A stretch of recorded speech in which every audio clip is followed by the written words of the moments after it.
आज की दौर में इंटरनेट पर चटनी बनाने से लेकर के एटम बम बनाने तक का नुस्खा उपलब्ध है। फकीर बनने से लेकर के अंबानी बनने तक का नुस्खा उपलब्ध है। अब सवाल ये उठता है कि कितने अंबानी निकले। अगर इंफॉर्मेशन कलेक्ट करने से विजडम आती, बुद्धिमानी आती, तो कंप्यूटर सबसे बुद्धिमान होता, किताबें बेचने वाला सबसे ज्ञानी होता। Happy teachers day to all of you. शिक्षक दिवस की हार्दिक शुभकामनाएं एवं बधाई। गुरु शब्द में गु का अर्थ होता है अंधकार और रू का अर्थ होता है प्रकाश, अर्थात अंधकार से प्रकाश की ओर ले जाने वाला हर एक मार्गदर्शक आपका गुरु कहलाता है। हमारे जीवन में गुरु का बहुत बड़ा महत्व है। अगर आप जीवन में बहुत सफल हैं तो भी आपको गुरु की जरूरत है। अगर आप जीवन में असफल हैं तो भी आपको गुरु की जरूरत है। अगर आप एक विद्यार्थी हैं, स्टूडेंट हैं, तो भी आपको गुरु की जरूरत है। अगर आप शादीशुदा हैं तो भी आपको गुरु की जरूरत है। इसका मतलब ये हुआ कि दुनिया में जो भी व्यक्ति अगर जिंदा है, जीवित है, तो उसको गुरु की जरूरत है। महाभारत विश्व के सबसे बड़े युद्धों में से एक युद्ध महाभारत, कौन नहीं जानता। एक छोटा सा किस्सा सुनाता हूँ, छोटा सा पार्ट सुनाता हूँ, आपको समझ में आएगा गुरु का कितना बड़ा रोल होता है हमारे जीवन में।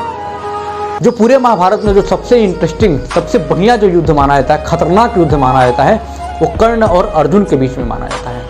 बस दोनों के बीच में युद्ध किस बात की थी कि हम बेटर हैं तो हम बेटर हैं, हम अच्छे हैं तो हम अच्छे हैं। एक बार युद्ध में ये कहा था, हमारे शास्त्र कहते हैं कि एक बार जब कर्ण ने बाण चलाया तो अर्जुन का रथ 3 कदम पीछे चला गया।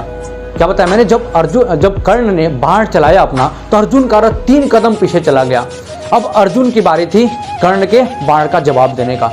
जब अर्जुन ने अपना बाण चलाया तो कर्ण का रथ 7 कदम पीछे चला गया, 7 स्टेप पीछे चला गया। अर्जुन ने श्री कृष्ण से बोला, देखो प्रूफ हो गया, उसने बाण चलाया, हमारा रथ 3 कदम पीछे गया, और हमने बाण चलाया तो 7 कदम पीछे गया।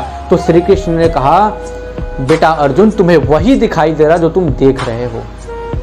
तुम्हें यह नहीं पता कि मैं तीनों लोगों का भार, पूरे पृथ्वी का भार लेकर के तुम्हारे रथ पे मैं स्वयं विराजमान हूं। श्री कृष्ण ने यह बात कहा। और तुम्हारे ध्वज पे साक्षात हनुमान जी बैठे हुए हैं। फिर भी कर्ण ने अगर बाण चलाया तो 3 स्टेप पीछे चले गए, 3 कदम पीछे चले गए। अगर मैं यहाँ से चला जाऊँ तो क्या होगा? तो भगवान श्री कृष्ण ने अपने आप को भारहीन कर लिया और हनुमान जी को इशारा कर दिया, हनुमान जी थोड़ा सा जाइए, इनको चेक करते हैं। उसके बाद जब दूसरी बार कर्ण ने बाण चलाया, पता नहीं अर्जुन कहाँ चले गए। यानी इससे क्या सीख मिलती है कि जब हमारे जीवन में बहुत बड़ी सफलता आ जाती है तो हम उसको संभाल नहीं पाते हैं, तो उसको संभालने के लिए भी एक गुरु की जरूरत होती है। ठीक है, आपको ये भी बात पता होगा कि कौरव और पांडवों में युद्ध हुआ था महाभारत में। श्री कृष्ण ने बोला था कि एक तरफ मेरी पूरी विशाल सेना रहेगी और एक तरफ से मैं अकेले रहूंगा निहत्था युद्ध में।